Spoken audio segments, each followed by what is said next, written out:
All right, welcome to Bet the Edge. I'm Jay Croucher here with Drew Dinsick, recording on Tuesday afternoon. Today we're going to talk about the Eastern Conference in the NBA, look at the East outright market, quick look at the NBA overall outright market and post-trade deadline, any interesting movements or bets to be made. We'll look at the make-miss playoffs market in the East, and then we'll talk Aaron Rodgers and Kirk Cousins, the two fallen comeback player of the year favorites coming into the season. They did not feature in the count at all. And we'll talk about their potential new teams and whether they have any impact on any markets going forward. But let's start off with the East.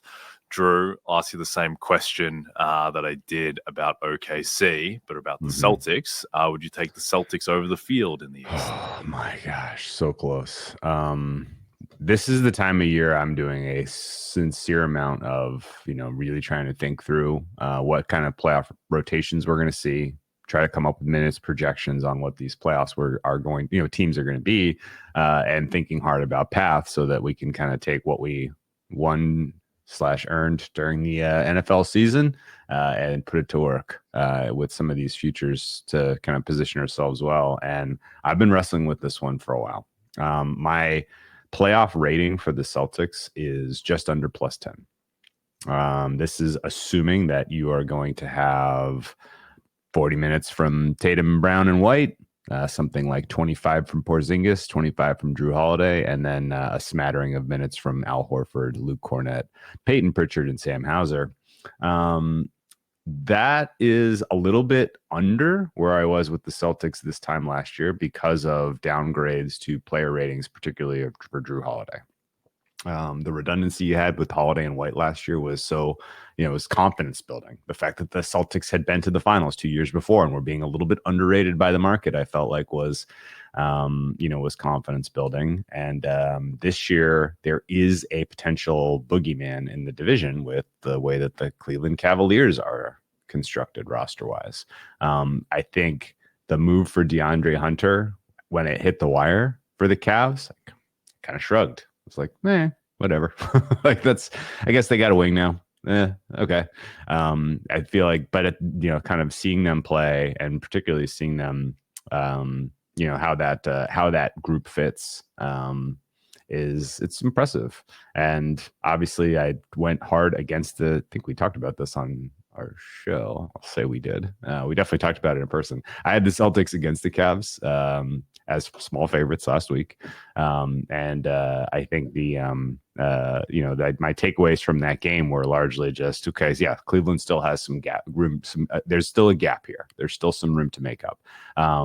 The Cleveland, after you kind of, take away some of what has really made them such a special regular season team, which is their incredible depth, and you come up with the playoff rotation minutes for these guys, I have them at about an 8.7. Right. So there's still a gap between these two, but it's not a lot. And last year, the gap between the Celtics and the next best team in the East was monumental. I don't even know who I would have had my second best team. It was probably the Knicks, I guess. Until they had a bunch of injuries, the Knicks were probably number 2. And there is still a gap between the Celtics and the rest of the East, but the Cavs have really, really stepped forward to the degree that I think they have to be taken seriously as a contender. And so Celtics for me at anything that's not plus money is a pass. Celtics for me, if you can shop around and find like a plus 110, plus 120, I do see a small edge there. So I'm probably going to wait and see if we can find other opportunities, other ways to bet the Celtics. I still think they likely win the East, but really it's going to come down to them staying healthy, Porzingis being available really for that Eastern Conference Finals, and just in general, some of the legacy and the historical kind of experience coming to the forefront to help them get across the line, especially in a series where they're probably going to be on the road against Cleveland. Yeah, certainly. Being 5.5 back, they'll be heavy favorites to be on the road if they have to face Cleveland. One thing about the East market and just these NBA outright markets in general is that I think that Jimmy Butler kind of warped our perception of the viability of long shots winning the conference or going to the finals, where it was really just the Heat run in the bubble and then the Heat run in 2023 that really kind of shook up kind of NBA norms about how, generally only the best teams make the finals. And those Heat teams were not the best teams. The Heat were the 8th seed. The second year they made it, I think they were the 5 seed in the bubble.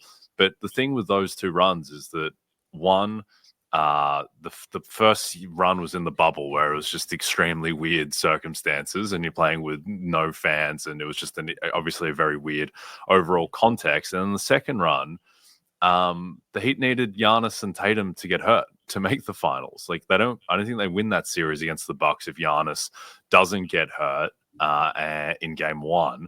And I don't think they beat Boston if Tatum doesn't sprain his ankle on the first play of game 7. And yes, it got to game 7 in the first place, but that took insane clustered shooting luck in the first 3 games for Miami to get to that point. So for the most part, the better team is going to win a best of 7 series, notwithstanding injuries. And to me, the long shots in the East are all just incredibly unappealing. Like I would be stunned if if Boston, Cleveland, or New York, if one of those teams doesn't represent the East in the finals. The Bucks, I just don't see what Milwaukee's upside is. They're like a +4 with Giannis and Dame on the court together. Like that needs to be like a +15 if this team is going to go anywhere. The Sixers, I think they're just cooked. The Pacers are uninteresting. The Magic are a disaster. And then like the Heat, Pistons, Hawks, these teams aren't making the finals. So really think it's just Boston, Cleveland, New York. And I think that the most interesting, I guess, dynamic of the market is that 2 of those teams likely have to play each other in round 2. And it's probably going to be Boston and New York. And the Cavs are probably going to get like the Pacers or the Bucks in round 2. And so the Cavs are probably going to only have to play 1 series in the East where, they're shorter or where they're longer than, they'll be -300, -400 range in round 2 on average. And then they may be a dog against Boston in the conference finals. That will be pretty slight. What do you think about the idea that Cleveland are a regular season mirage and they don't have an extra, not only do they not have an extra gear in the playoffs, but they may get worse in the playoffs? Boy, I think there's like a tiny teeny modicum of truth to that. Ultimately, when things get tight, when series go deep, it's going to turn into the Donovan Mitchell show. Donovan Mitchell's an amazing player, but he's a smaller, he's a little fragile, and against a team like the Celtics who have both point of attack defense and wing stoppers who can really frustrate him, there's a world where, the Cavs sweeps round 1 and 2 and get beaten convincingly by the Celtics. And everybody's sort of like, we told you they were a regular season, the paper tiger. I think that a lot of what they've done in the regular season has been exactly what you need to do to prove you are at or near the level of the Celtics. They have taken on bad teams and they have utterly throttled them. The Cavaliers have been a great bet. You just land 10 points tonight, against a helpless, I forget who they played last night, but I laid the Cavs, Minnesota. Yes. Oh yeah. Minnesota. That's right. I happily laid 9.5 with the Cavs last night and they made it look pretty easy. And, I think that just the fact that they are kind of taking their regular season very seriously is really kind of helping pad some of their statistical profile. It's helping kind of build the case for some of their young players kind of being upgraded from a player modeling standpoint. The other side of the coin really is like, are they putting too much into this regular season success? Are they playing their players too many minutes? I wouldn't say so. Are they exposing all of their best kind of plays, tendencies? Are they developing tendencies that can be, used against them in a playoff series? Maybe. But ultimately the things that you worry about if you are very pro Cleveland, I think are can you keep Mobley and Allen on the court together in a crunch time against a team that's willing to go either, 5 out or just play smaller. I don't know that there's a for sure you can do that. And if you can't, then, who's your replacement for Allen, right? How good is your depth? Can you have a different look that's a little bit smaller that can keep up with, a little bit faster, a little bit more athletic team? And, I would worry a hair about that before you get to the Celtics series, but I would worry about that. I would lose sleep over that if I had Cleveland futures during that Celtics series, especially. And I think like the minute that the game, the minute that the series becomes, can Darius Garland sustain 40% 3-point shooting? Because he's going to have to. Like the minute that that's sort of the paradigm, the Cavs are cooked. Yeah, it's not the same thing, but the Allen on the court thing, it kind of reminds me of the year that the Raptors were a 1 seed and got swept by LeBron. It's like 2018, I want to say. Sure. And Yes. I think it's the last year of Dwayne Casey, where LeBron hits the kind of walk-off buzzer beater in Game 3, I think, where he's kind of running down the court full pelt down the left sideline. And in that series, Dwayne Casey, he just gave up on Serge Ibaka. And Ibaka was clearly one of their 5 best players, and he wasn't playing well to start the series. In case he's like, "Oh, we're just benching you, you're done." It's like, all right, well, now you don't have the talent level. Like, if you're going to win the series, you need Ibaka playing well and contributing and being part of the team, and you need to figure out a way to put him in the best positions, and he needs to figure out how to play better. Otherwise, you're just going to lose, most likely. And I think it's the same thing with Allen. It's like, all right, well, Jared Allen's a huge reason why this team is so successful. And if you decide that you're going to take Allen off the court against the Celtics and go with Max Strus at the 3 and DeAndre Hunter or Dean Wade at the 4, then you're just worse than Boston. Yeah. Like, it needs to. I get that there are matchup elements, but if they can't live with Allen on the court, then I think they're just going to lose. The thing is that I think that they can live with Allen on the court because Allen's not. He's not like a lumbering big man. He's not like Jonas Valanciunas out there. Like, he's spry enough, I think. And the other thing, too, is that, like, Evan Mobley can probably guard Jason Tatum. Like, Evan Mobley is not a traditional big at all. He's one of the most versatile defenders in the league. And I think that his ability to defend guys on the perimeter will help them a lot in terms of just malleability in the playoffs with matchups. I think that with the Cavs, this idea that, Donovan Mitchell can't be the lead guy. Well, is Donovan Mitchell like a worse offensive player than Jason Tatum? Like, Tatum's a better player, but it's because of his defense. But I don't know, on offense, I think Mitchell might be a better offensive player than Tatum, if anything. I think he's probably a better passer. I've got more faith in his pull-up shooting. He doesn't have Tatum's size, but I think the idea that the offense is going to melt because Mitchell isn't good enough, I don't really buy that. I think it's more just can they keep Allen on the floor to make sure that their defense is elite. But I hope we do get that matchup between Cleveland and Boston. I gotta ask you couple questions here. Follow up. They have to be asked. I think it is clear that Tatum is the better offensive player. But even more so in this matchup, you're right. Mobley could guard him, and they could make things tough for him. But for me, it's not even that Mitchell would melt. It's that they have the flexibility that the Celtics have defensively is not a good matchup for him. And there's no. It just looks it's going to be hard. More so than he is not up to the challenge is kind of my thought process. And another question for you is, Celtics run last year, largely keyed, I thought, on, besides Jaylen Brown going nuclear, it was keyed on Tatum being able to guard the opposing team's center. And if the matchup is literally, okay, we'll have Tatum guard Jared Allen, and then all of a sudden, like, the Celtics defense looks much better than they have in the regular season as far as a matchup against that Cavaliers offense, particularly in the half court, which is why I would say, I don't think that the futures book right now reflects the type of price you would get in the Cavs Celtics series. Yeah, Tatum's such an interesting player. And look, I'm all in Jason Tatum. I think Jason Tatum is one of the 5 best players in the NBA, but a lot of that is tied to his defensive versatility and the fact that, to your point, the Celtics could just stick him on Derek Lively in the finals and have him play that role, which was just insanely valuable with the ripple effects it has across the team. But as an offensive player, I think that Tatum, particularly in the playoffs, he's just a little bit limited relative to other superstars of his standing, where, like, in the playoffs, he just hasn't been good isolating. Like, he's not an efficient player in ISO. I think last year in the playoffs, he was like 0.79 points per possession in isolation over a massive sample.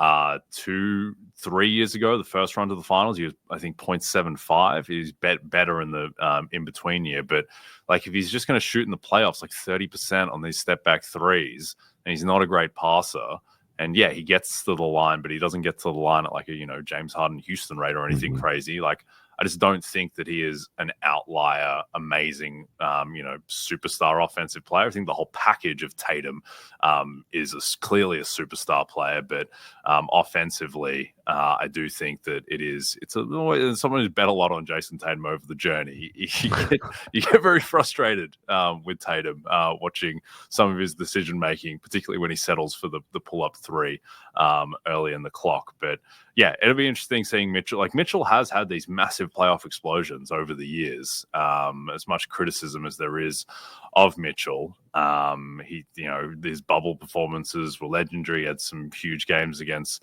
the Magic, for whatever it's worth, who were a really good defense last year. So I'm not too worried about Donovan Mitchell's output offensively. But just quickly before we move on, talk about the Knicks. Do you think the Knicks have what do you think would be a fair price for the Knicks head to head against Boston, assuming Boston has home court? So that's your 2-3. So second round of the playoffs, Celtics have come through 4-0. The Knicks have scuffled their way through 4-3. Jalen Brunson's limping up and down the court. They've played 900 more minutes for their starters than the Celtics this season. Now, I mean, in seriousness, I think the Celtics are 7.5-point favorites at home in game one. And I think your series price then works out to be something like minus 600. Does that sound right?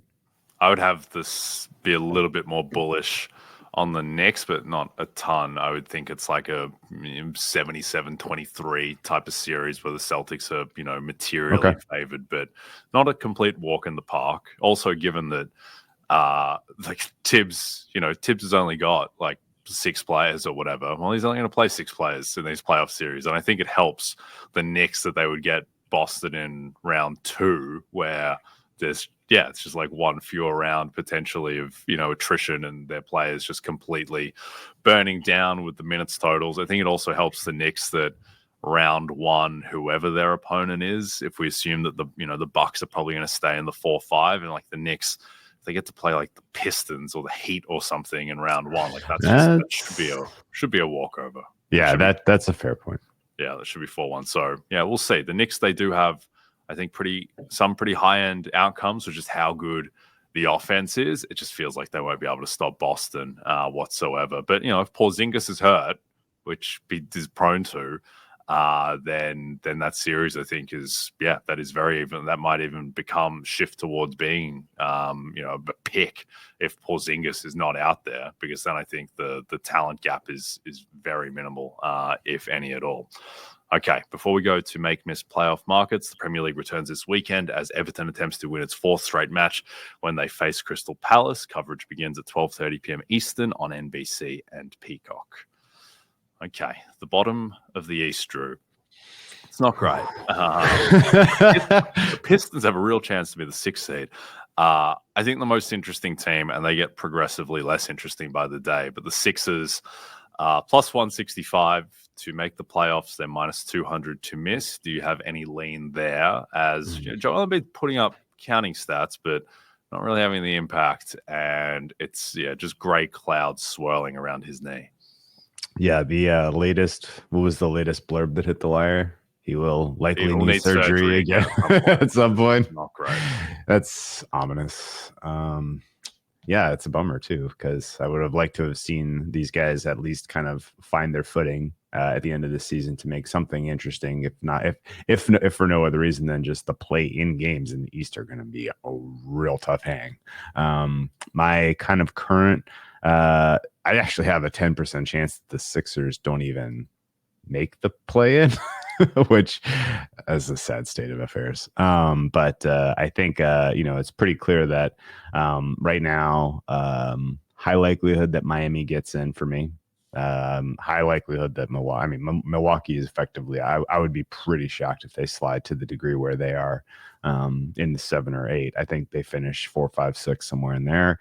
And then Atlanta is in the mix down there. I have them kind of the meat of their distribution right now. settled on the 9, and I have the meat of the Philadelphia distribution settled on the 10 in terms of standing. So you will likely, in my opinion, see Philadelphia, Atlanta in the 9-10, and Miami, Orlando in the 7-8. Orlando, I staked pretty aggressively to miss at 11-1 before Franz Wagner came back. They still have a huge no Jalen Suggs availability problem. They still have a huge just things don't ever feel easy or good or right problem. But their no prices, it's drifted some, but not that far. It's still plus 450 no. I think that's the right place to attack. And it's mostly, some of it is sort of the fragility around the health and availability of the two key players and Banchero and Wagner and certainly Suggs. And then beyond that, I think pretty high likelihood they're in the plan. So they're going to have to play 2 games. They may both be at home. But there's a world where they lose head-to-head Miami in the 7-8.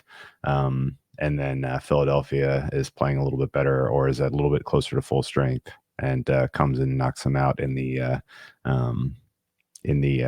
fight for the 8th seed. But Orlando right now probably finishes 8 and blows up my hopes of getting that big old ticket home, but we'll see. The Magic are a stunningly bad watch at the moment. I don't entirely understand it. I've watched a strange amount of Magic basketball the past few weeks. They're just terrible. They're the worst offense in the NBA, and it's not close. They're the most unwatchable, certainly. At least with the Wizards, you have like Jordan Poole taking cool step back threes and stuff. The Magic are, I don't know what it is with, if Paolo has just gotten worse or more likely he's just, shaking off rust after the long layoff. But it's just like all of their plays are bad. Like they don't run play. It's just like Paolo Banchero is going to isolate again and take a tough contested 2 in his face, which goes in 40% of the time or however much it goes in. Franz has come back and looks good. He looks like himself, but there's just a ton of like Anthony Black played 34 minutes against the Hawks. Like Cole Anthony is starting for this team next to Goga Bitadze at the moment. They really seem to miss Suggs a ton, but to me the issues go beyond that. It's like this team's offense, like when they have had Franz and Paolo on the floor together this season without Suggs, which is 255 minutes, they have a negative 11 net rating.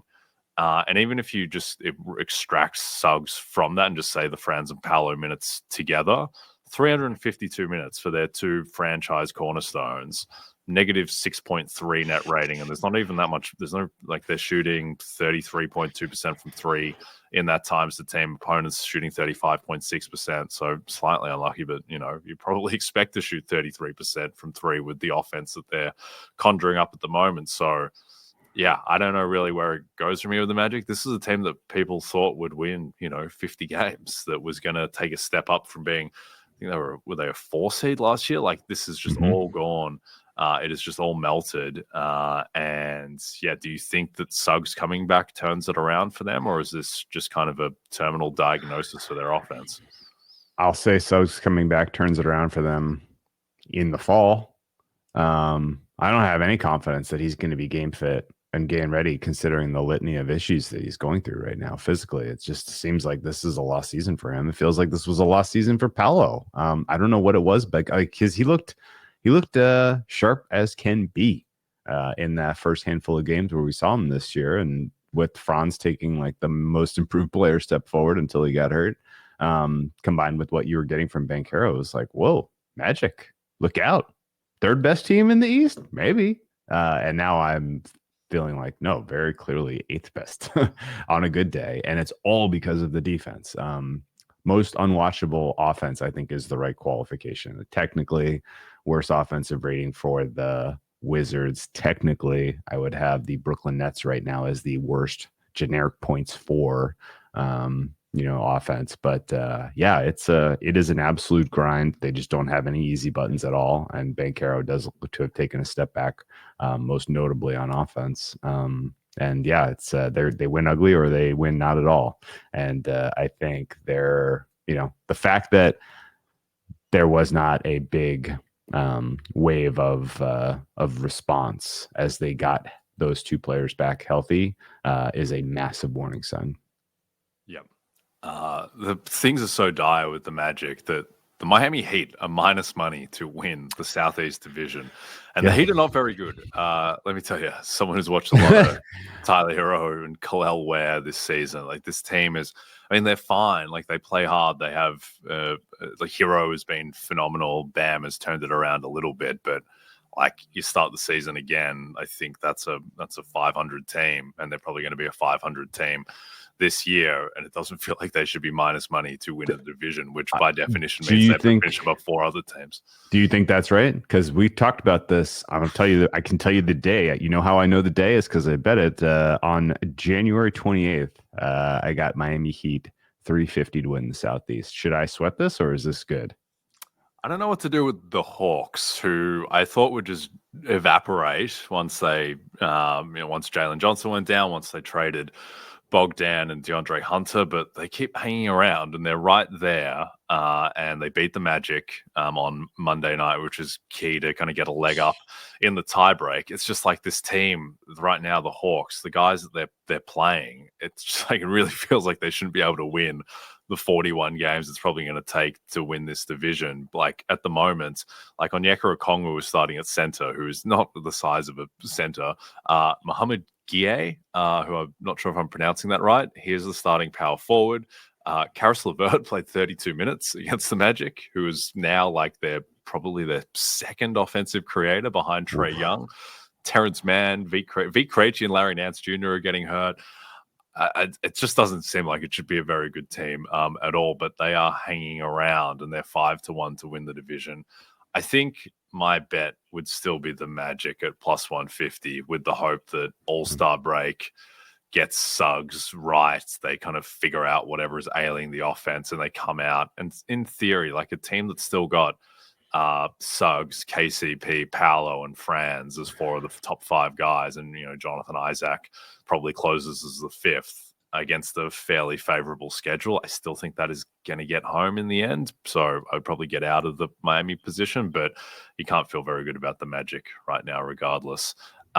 Before we move off of this, the Pistons are now minus 220 to make the playoffs with all the chaos that is happening around them and the team sliding. And the fact that they have a very good chance of just getting the 6th seed and avoiding the play-in entirely. Do you think there's any meat on the bone at minus 220?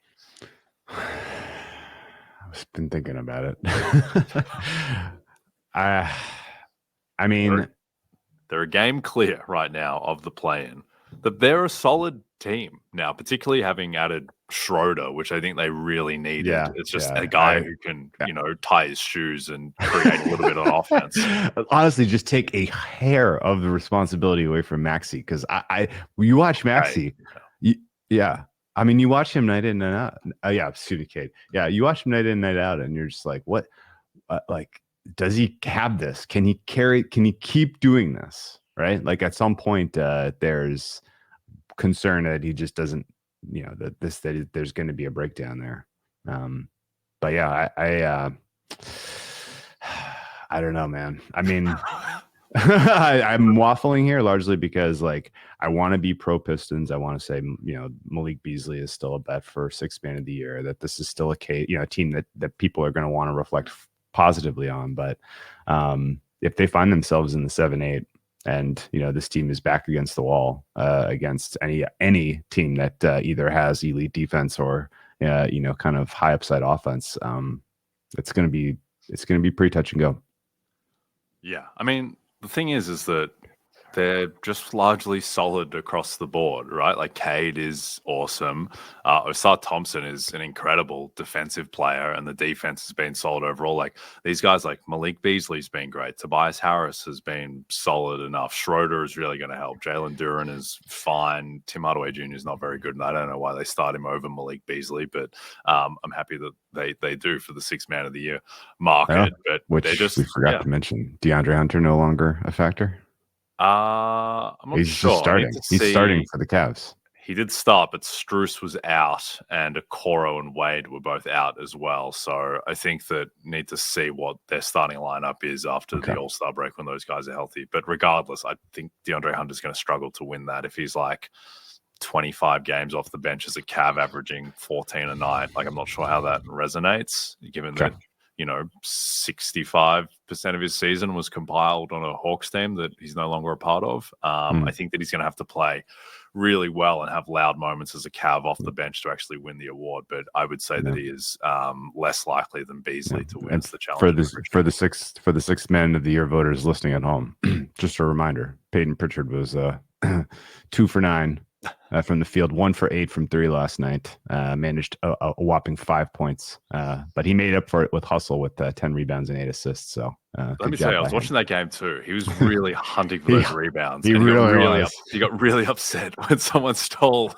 his rebound at the end. He really went up for it. A defensive rebound contested with a teammate. He can feel it slipping through his fingers. The thing with Pritchard is this is like 2 months now of him being like 11 points per game. And if that continues, then that'll certainly open the door for Beasley, who I think is the clear challenger to Pritchard now. I think Pritchard is rightfully the favorite, and his price is probably justified at this point, just with everyone dropping like flies. But I think that a lot of the non-Pritchard equity should be going to Beasley instead of guys like Naz Reid, my beloved Naz Reid and DeAndre Hunter. I just don't think they're going to have the juice ultimately, whereas Malik Beasley could be 17 points per game off the bench as the 6-seed Pistons team that improves by 28 wins over last year. So, yeah, I think he is the threat to Pritchard. Okay, before we get to Aaron Rodgers, watch the biggest names in sports talk, including Mike Florio, Dan Patrick, Dan Lebitard, and Matthew Berrios. They cover the biggest moments on and off the field each weekday on the NBC Sports Now channel. It's now available on Peacock and free on most streaming platforms. Learn more at nbcsports.com/now. As you all know by now, we've teamed up with BetMGM this season. We'll be using BetMGM lines to make all our picks, and we'll have special offers for our listeners each week. If you haven't signed up to BetMGM yet, use bonus code BETEDGE, and you'll get up to a $1,500 first bet offer on your first wager with BetMGM. Here's how it works. Download the BetMGM app and sign up using bonus code BETEDGE. Deposit at least $10 and place your first wager on any game, and you'll receive up to $1,500 in bonus bets if your first bet loses. Just make sure you use bonus code BETEDGE when you sign up. See BetMGM.com for terms. 21 plus only. U.S. promotional offers not available in New York, Nevada, Ontario, or Puerto Rico. Gambling problem? Call 1-800-GAMBLER. Available in the U.S. Call 877-8-HOPE-NY or text HOPE-NY 467-369 in New York. Call 1-800-NEXT-STEP in Arizona, 1-800-327-5050 in Massachusetts, 1-800-BETS-OFF in Iowa, 1-800-981-0023 in Puerto Rico. First bet offer for new customers only, subject to eligibility requirements. Rewards are non-withdrawable bonus bets that expire in 7 days in partnership with Kansas Crossing Casino and Hotel. Don't forget, if you haven't signed up for BetMGM yet, use bonus code BETEDGE and get your $1,500 first bet offer today. Okay, let's close out with the great Aaron Rodgers. One, do you think that he's going to play football next year? 2, if he does, where will he go? And then 3, does it matter? I'm going to say maybe. I'm going to say yes. I'm going to say great question and maybe. And the reason I would say that is because, like, he in the moments where things were going right for the Jets offense, like, it didn't appear that his arm was the problem. It didn't appear that his decision-making was the problem. It was mostly just that he has lost some mobility and some athleticism, the ability to navigate the pocket entirely. And I think he was working with one hand tied behind his back in terms of a coaching staff that was not necessarily giving him functional offensive vision and something to work with that, was modern and surprising. Like, it felt very predictable. It felt like defenses knew exactly what they needed to game plan for on a given week against Rodgers, and particularly in the first half of the season before he got fully healthy. It was just splits him, kill turtle. And that eventually kind of swayed a bit as we got towards the middle of the season. But by then, the losses had accumulated to the point it didn't matter. If you get him in a system where you have an offensive line that's above average, and you have an offensive coordinator that is, that has some sort of interesting vision, then there's a world where he is a playoff quarterback next year, in my opinion. We're not in an NFL that is so quarterback rich that it's like, no, he needs the perfect spot. He needs to be plug and played with the team that's ready to win now, and then maybe it works. I think there's certainly some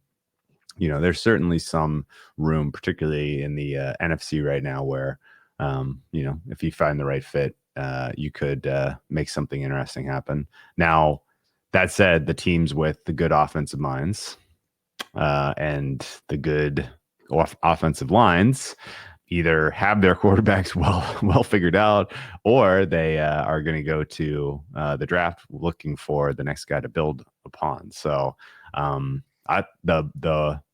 the great question you asked about where does he go, I'm kind of struggling. I've seen people float Las Vegas as an option, which I don't 100% see him hand in glove with the likes of a Pete Carroll and a Chip Kelly, but maybe.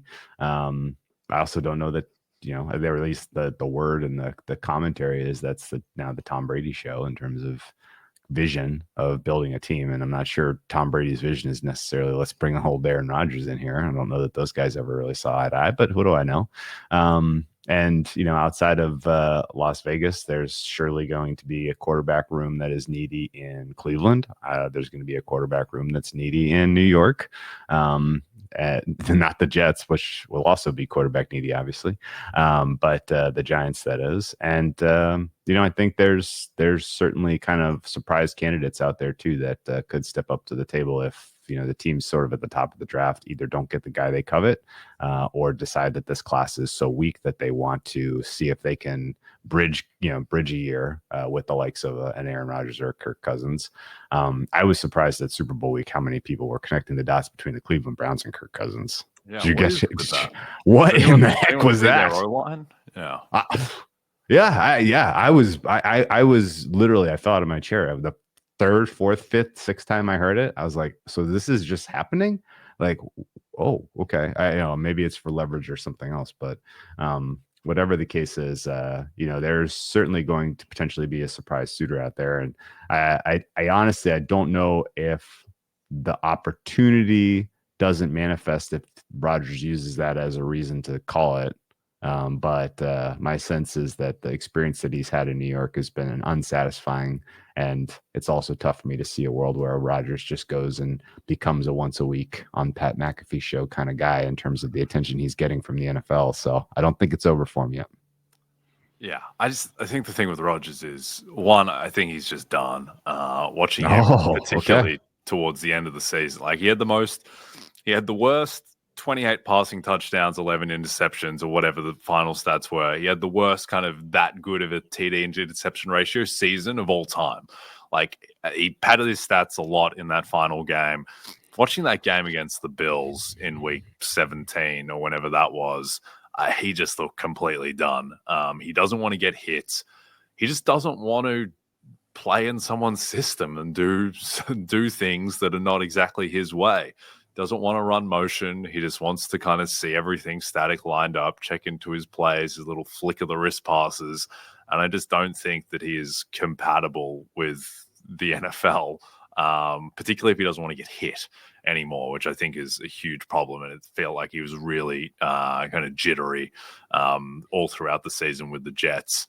In terms of like where he should or could go, like the Steelers are the favorites in the market, though it's a very illiquid market. Like, I don't know, isn't like Russell Wilson, like, aren't they just the same kind of guys? So like Russell Wilson's probably just less of a headache and Wilson's probably better than Rodgers at this point, honestly. The Raiders, I don't get it. Like, what's the point? It seems like they're in on Darnold. The Vikings, like, having met my dear friend Kevin O'Connell, I don't want Kevin to have to deal with Aaron Rodgers in that circus. Go somewhere else. Titans, no, not with that O-line. Colts, no. To me, what it would be kind of most compelling is to go be the backup for Brock Purdy in San Francisco. Because Brock Purdy's gotten hurt every year of his career. He missed time with the Niners at the end of this year. He dealt with the concussion the year before when he was competing for MVP. Hurt his elbow in the playoff game against the Eagles the first year. So he gets hurt all the time. And Rodgers to be a backup, and maybe Kyle Shanahan is the one guy who can get him to buy into actually playing in a system and having some great weapons. And the O-line quietly for the Niners improved this year over even their Super Bowl year, I thought. So that would be the most interesting one to me. I think that a lot of these other spots just don't make sense. Do you think because I was going to, ask you if you thought he would take on a backup role like Flacco in Indianapolis last year type of thing, where he's brought in under the auspice of we're giving Richardson 4 weeks to kind of prove that the growth, this is a viable project, and if it doesn't work, we're handing you the keys, right? Would that appeal to him, or was he right off into the sunset? Yeah, I don't know if Aaron Rodgers rides off into the sunset ever. It kind of feels like he rides off into a dark horizon is his ultimate end game. But yeah, I mean, that would probably make sense. I guess if Richardson is terrible for the first 6 weeks of next season, then maybe you have to cut ties with him at that point, and Steichen will be coaching for his job at that point, you would think. So right. Rodgers is probably, for as mediocre as I think he was this year. And look, he did have flashes. Like I thought that that week 3, the first 3 weeks of the season, I thought he played really well. That's why I bet on him to win MVP, which in retrospect seems incredibly stupid. But at the time, based on the available information at the time, I don't feel bad about it, because he did look really good in those first 3 weeks. And he was phenomenal in that, I think, Thursday night game against the Patriots in week 3. So he did have flashes, and I think that he is better than your typical NFL backup quarterback. But the idea that, Aaron Rodgers is going to come in and be the savior like the Jets expected him to be 2 years ago, I think that you just got to wash that away with what he's shown on the field. So yeah, okay. Niners for me the most interesting one. Okay, I think I'm tossing the Raiders as an option and the Steelers as an option, and I think those are basically the two that people are connecting the dots to most cleanly to. I don't think either of those is real. I don't think Tennessee is a landing spot. I don't think Cleveland or the New York Giants are landing spots. The two that are interesting to me that I want your opinion on, one that feels real, just because by all accounts, the rumors are Kellen Moore signed on to join the Saints conditional on not having to work with Derek Carr. Does Aaron Rodgers have a home in the Big Easy? And then, of course, the other one is, does he truly and faithfully follow in the far footsteps and go take over for Sam Darnold as the mentor for J.J. McCarthy in Minnesota?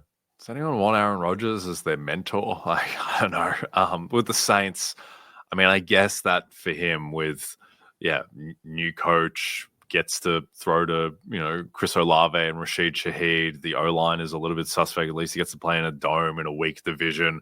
Like, that might be the best kind of situation for him if he actually wants to go and start somewhere and outside of, I guess, of Minnesota.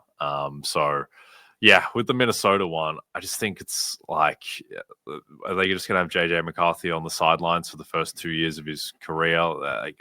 It's not a great situation for a rookie who, like, J.J. McCarthy wasn't a top 10 pick. J.J. McCarthy didn't come in as like, the number 1 overall pick who's absolutely going to get a lot of leash. I think that they will give him some leash, given that he was, a top half of the first round pick. But I don't know if J.J. McCarthy has a tough first month to his career and Aaron Rodgers is going on Pat McAfee, kind of like doing his... it's not going great for J.J. Yeah. Doing his, kind of pseudo Rodgers thing and angling passive aggressively for the starting job. Like, I don't know if you want to deal with that. And I don't know if my man Kevin O'Connell wants to deal with that. But again, I think that Rodgers, like, outside of the Saints, going and being a backup somewhere else probably makes the most sense. And to be fair, like, Minnesota is about as good a landing spot as there can possibly be between KOC, the O-line with Darisaw coming back, and then obviously having, Jefferson, full season of Hawkinson, Addison, Naylor. It is a dream position. Also, to be fair, inexplicably, the Vikings gave up draft assets to move up from 11 to 10. So technically, J.J. McCarthy was a top 10 pick. Oh, he was the 10th pick, was he? Yeah, I had in my mind that that was a weird draft for the Vikings. was very, very strange. Very strange kind of that stretch of 11 to 14 or whatever, where the Broncos were in there taking Knicks and then the Raiders were in there, and with Brock Bowers. So I guess it worked out okay for them. Worked out okay for us today as well. But we are done. So don't forget to check out NBCSports.com for more information to help you with your wagers. Thanks for watching on the NBC Sports YouTube channel. And if you're listening to us in podcast form, don't forget to rate and subscribe. Also a reminder to find all your favorite NBC Sports shows on Amazon Music. Just head to amazon.com/NBC Sports. From myself and Drew, we'll see you soon.